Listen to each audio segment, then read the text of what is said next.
कुदरत ने हमें जीवन में सबसे कीमती उपहार आंखें दी हैं।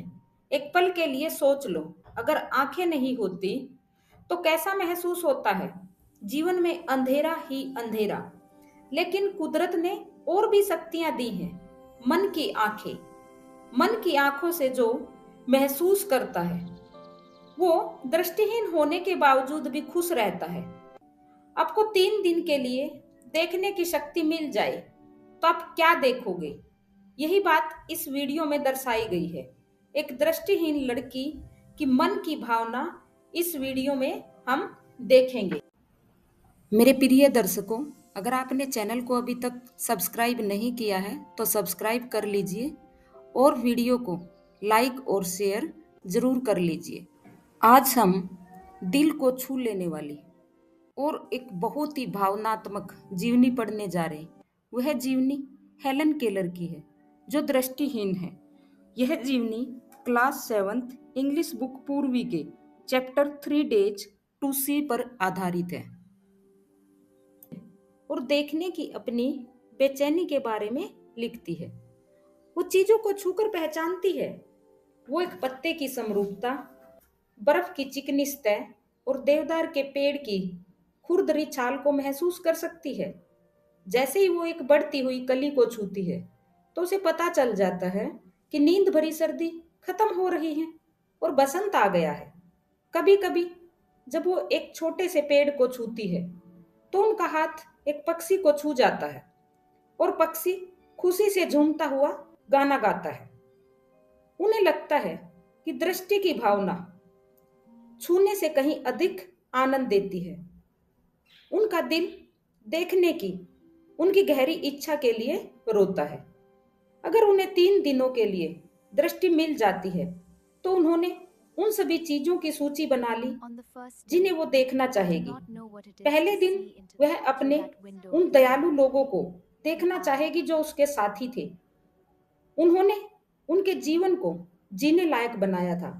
वह सोचती थी कि एक दोस्त के चेहरे में वह और क्या देख पाएगी, क्योंकि कहा जाता है कि आंखें आत्मा की खिड़की होती है। इसका मतलब है कि वो देख नहीं सकती, लेकिन वह जानती थी कि एक दोस्त के दिल में क्या है। दूसरे दिन वह भोर में जागती है और रात को दिन में बदलते हुए देखती है। फिर वह मनुष्यों और दुनिया के विकास को देखने के लिए एक संग्रहालय में जाती है।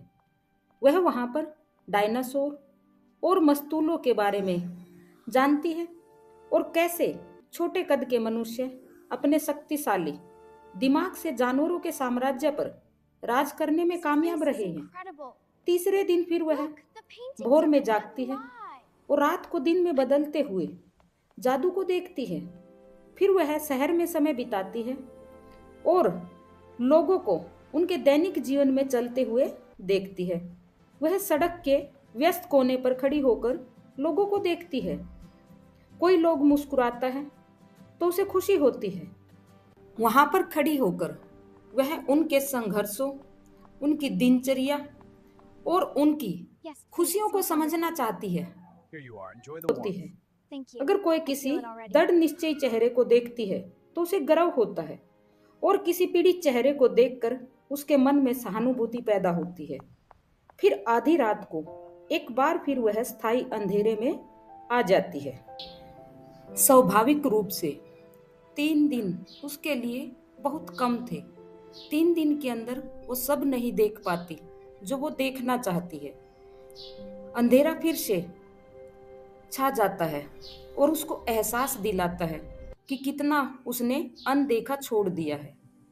तो मैं देखने वालों को यही सलाह देती हूँ कि अपनी आंखों का इस्तेमाल ऐसे करो जैसे कल तुम अंधे हो जाओगे। और यही तरीका आपकी दूसरी इंद्रियों पर भी लागू होता है। आवाज का संगीत, पक्षी का गीत, ऑर्केस्ट्रा की भव्य धुनें ऐसे सुनो जैसे कल तुम बहरे हो जाओगे। हर वस्तु को ऐसे छुओ कि मानो कल तुम्हारी छूने की शक्ति बंद हो जाएगी। फूलों की खुशबू को महसूस करो।